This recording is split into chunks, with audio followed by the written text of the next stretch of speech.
Hello and welcome to this episode of the Limitless Landscapers podcast. Today I am talking about going back to basics and back to the beginning of how to generate leads efficiently and effectively. It's something that I've been talking with a few of the TLC members that I saw last week on the group coaching call, and it's quite an important thing to revisit. It's something that we don't visit that often, and I think it's highly important if you are looking to generate good leads for your business and develop your business further. So we're talking about avatars. So let's go to the show.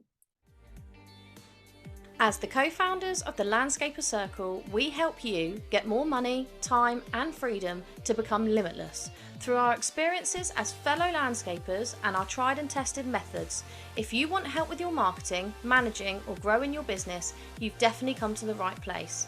If you're a landscaper, garden designer, or supplier to the industry, then hit subscribe so you never miss an episode. Now, let's get back to the show.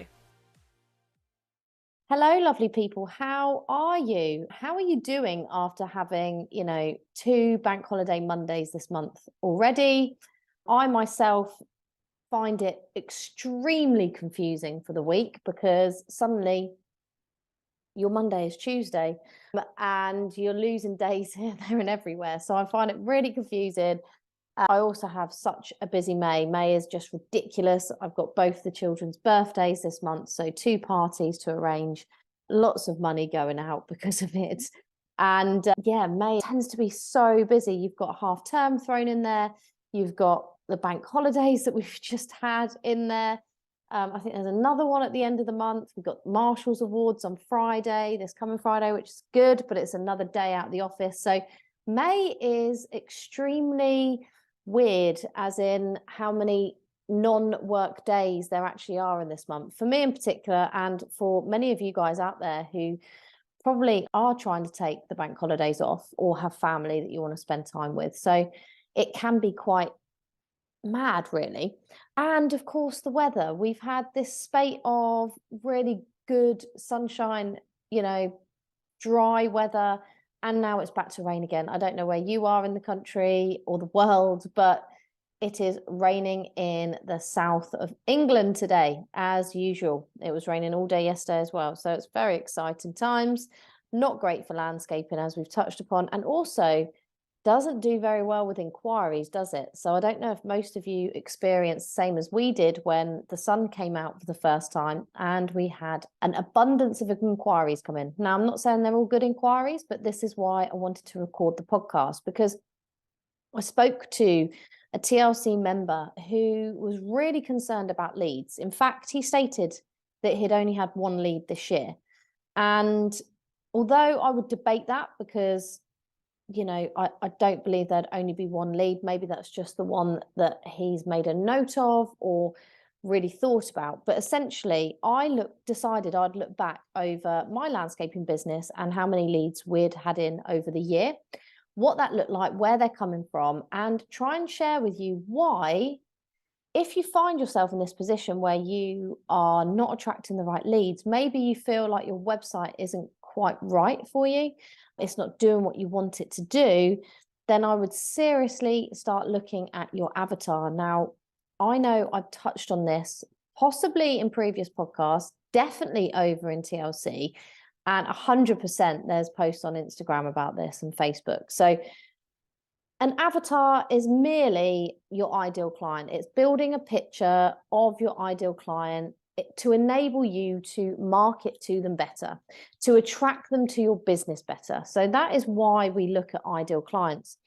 And looking at over the year, like when this guy said he only had 1 lead this year, it really got me thinking. And I delved back into my inquiry spreadsheet. I'm hoping you all have one of those where you log every single inquiry, good, bad, ugly, and you can obviously put as much information there as possible. I try to put a lot of information, like where they came from, what area they're in, and also what happened, because sometimes they just weren't a suitable client for us, in which case that is what I put in the notes, or we were too expensive, or they wouldn't wait the time frame, etc. So I try and put as much notes in there as possible even if it's not a good lead. I've done this before where I've called someone back, they're not a good lead, and then you think, shall I bother logging it or not? Well, I would urge you to do so, because it will give you a much better reflection on what's happening in your business, particularly your marketing strategies. It will give you an idea of what's working, what isn't. It will also give you an idea of, if they're coming from, I don't know, flyers and they're a poor lead, probably don't do flyers again. And that's just an example. But the point being, when I heard this guy say he had 1 lead a year, I looked back and I counted up the leads that I've logged. And I reckon 1 or 2 has gone awry, probably if my husband has dealt with them rather than me. And we had 43. So we had 43 inquiries from January to April. Now, that's not bad at all, actually. That's, average 10 and a bit a month.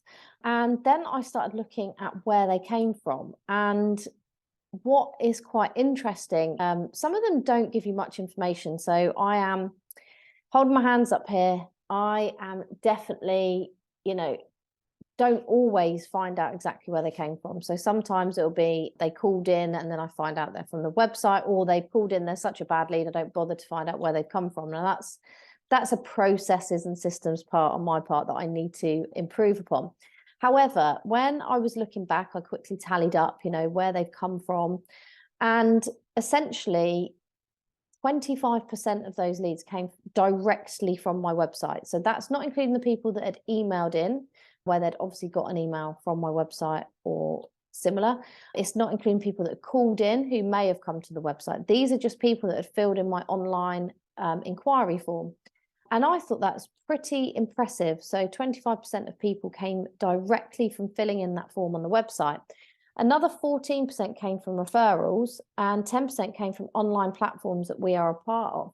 Now, why I'm sharing this with you is this is exactly why it's important to go back to your ideal client, because ultimately your website is your storefront, and we all know this, yet we never dedicate enough time to changing it, updating it, amending it, and really showcasing everything that you want to showcase about your business. And this is, what I think is the major issue when you have someone who isn't getting any leads in, and you've got someone who's getting a lot of leads in, or enough leads in. And it's the fact that you are attracting them by what you are putting out there. So for me, my website is obviously doing a fantastic job. Now, it could be a mixture of things. It could be the branding. It could be that we're quite well established in the industry. We've got a good reputation. It could be that they see the images we put on there of projects that are really high end and they aspire for that. Or it could just be that they know our name, they've gone onto the website. However, if you are not showcasing your best, your best self, your best business, you're not showcasing your best services that you do, your best projects, then you're probably not going to get the clients that you want. So if you are looking for clients who are spending upward of £20,000, for instance, and you're getting people that just want a £5,000 patio and some fencing put up, then I would say look at what you are putting out to your market. Look at what you are doing to attract your ideal client. And the only way you can do that is to look at your ideal client first. And why is it important? Because you need to know where to aim your marketing at. You need to know what it is that you want to promote and what your ideal client, who your ideal clients are that will want that in their life. You need to make sure that your message is really clear. So for us, one of our messages is that we're high end, high quality, but highly expensive. So that is showcased throughout the branding, the website, the messages that we put out there. We don't showcase the smaller projects that we do. We talk a lot about price and quality and why it's important to, adhere to British standards, to be part of the APL and other trade associations. And our message is very clear that if you want quality, you want high end, you want attention to detail, you come to us, but be prepared that it's not the cheapest option for you.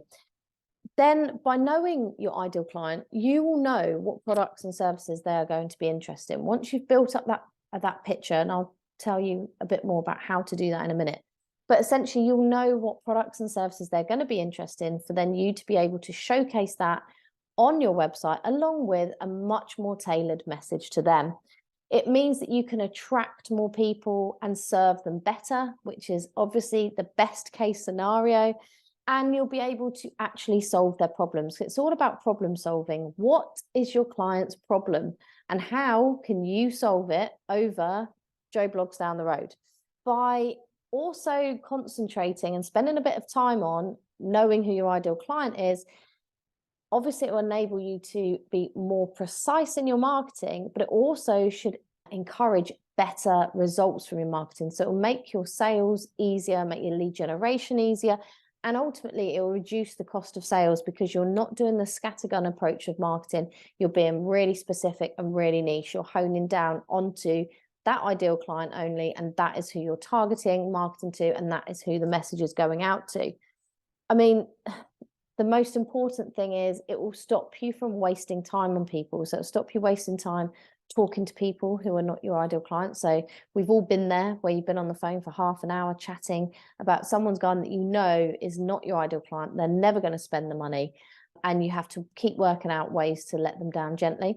It will also enable you to stop working with clients that you don't want. Maybe you're at a stage where you're changing brackets. Now, this happened to us multiple times over the years, and I see it happening with clients all the time. You'll be going from, say, a £10,000 project to a £30,000 project, and you want to get more of the 30,000. Well, at some point, you're going to have to say no to the 10,000 and below projects that you're bringing in. So it's quite important when you really hone in on your ideal clients that you stop wasting time on the wrong people and the wrong projects. So how do you actually create these? Well, there's lots of different ways you can do it. The APL meeting this month, we ran through some. Or was it the end of last month? It was the end of last month. We're in May now. And it was quite interesting. But the way I like to do it is I like to think about some ideal clients in my business. So in my landscaping business, there's a number of clients that I've worked with that are my ideal clients. And when I mean ideal clients, they have never quibbled on the price. They've seen the value that Aura Landscapes provide. They loved the whole experience with us. They've come back for more. So they've been repeat customers of ours. The other part of it is the kind of projects. They're the kind of projects we wanted to work on. So, you know, they're the right size, they're the right value, they're the right aesthetics. They fit us well. So I kind of base my avatars based on my best clients, so to speak. And you can tie little bits to other clients. So for example, you don't have to focus just solely on that one client. You might have different pieces of different clients that you really enjoyed working with, and that becomes your ideal client. I would always name them as well. It just makes them a bit more personal. So you can think about, for instance, if their name is Dave, you will think about Dave in all your marketing, all your messaging, and think about what his problem truly is and how you can truly solve it. And I would start to begin to think about those ideal clients that you've worked with before and pull upon the things that made them ideal to work with. So what was the kind of projects they had? Where did they live? What area? Because I have found that there's a couple of areas that we tend to attract some of my ideal clients, actually. And, you know, you don't think about this until you start looking at avatars and ideal client profiling. And essentially, I now know that these are the areas I am going to target to find some more perfect clients like the ones I had or am working with currently. What do they do for jobs? You know, just think about these clients that you're currently working with or have worked with in the past. Were they entrepreneurs? Did they know business? Did they, you know, what were they doing? Were they in the corporate space? Were they married, single? Did they have children? Were they young or old children? Had they left the nest? Is that why they were having this work done now? Did they, you know, what cars did they drive? What were they interested in? I mean, we all get to know our clients quite well over time because you tend to chat to them a lot when you're there. They're spending a lot of money with you. So you find out a bit more than you would trying to profile this from just thinking about it in your mind.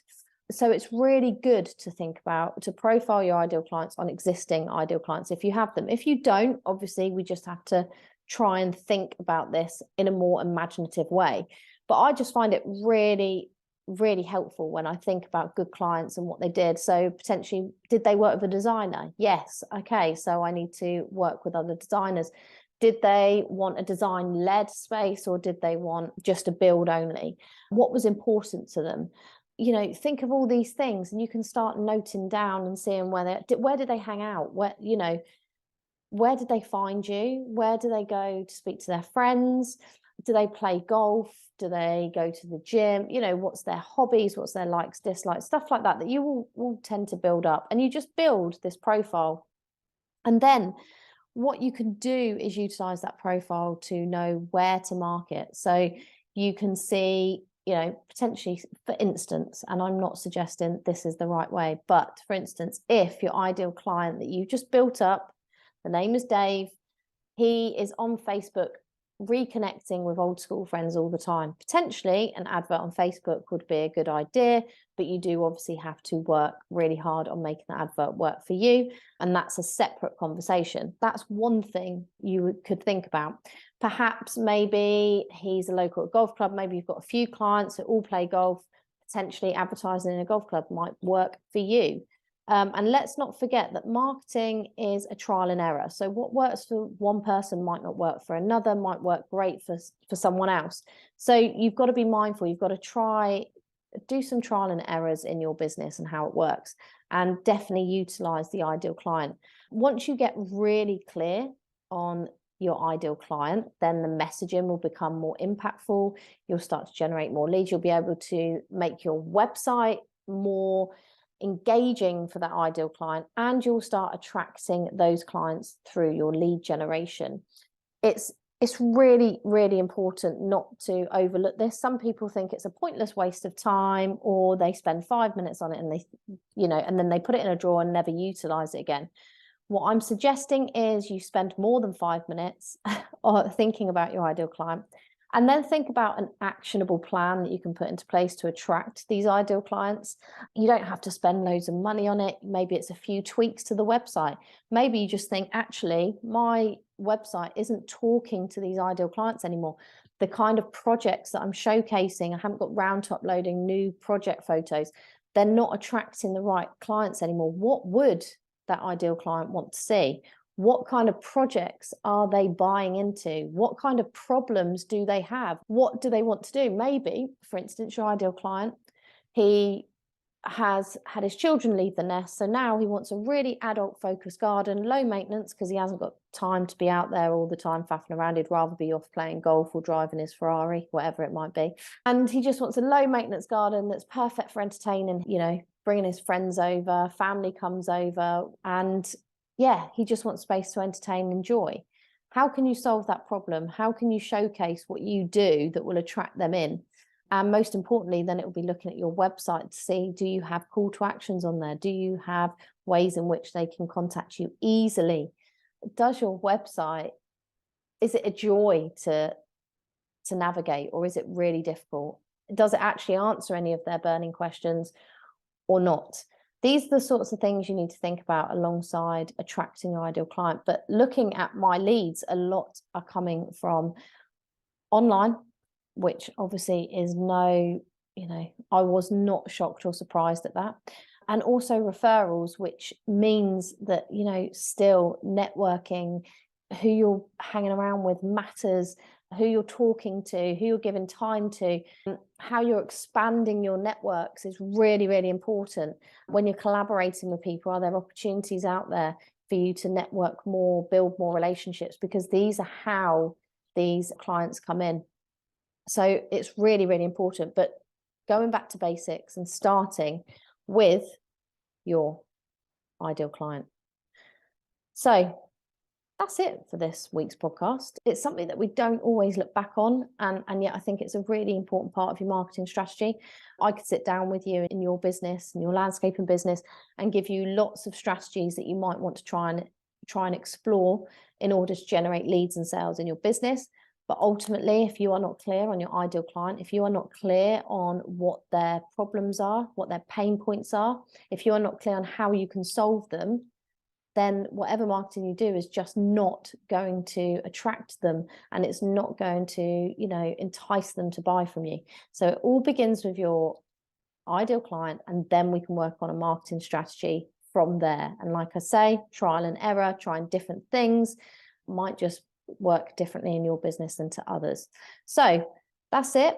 If you are looking for some help in your landscaping business, then do get in touch. I am the landscapers coach, and you can DM me if you want to find out more. I only have 2 spots left on my new mastermind group that's just starting. So if you are looking for extra help in your business and really want to take it to the next level, consider DMing me and booking in for a free discovery call to see if you would fit the current group of guys I've got ready to go. So we are looking to start by the end of May. So we've only got a few weeks left, and we've only got 2 spots, which should be snapped up pretty quick. So I can't wait to come back next week. I will have something else for you on all things landscaping and business. And if you've got any questions, do shoot me a message. I will see you in a week, guys. Chat soon.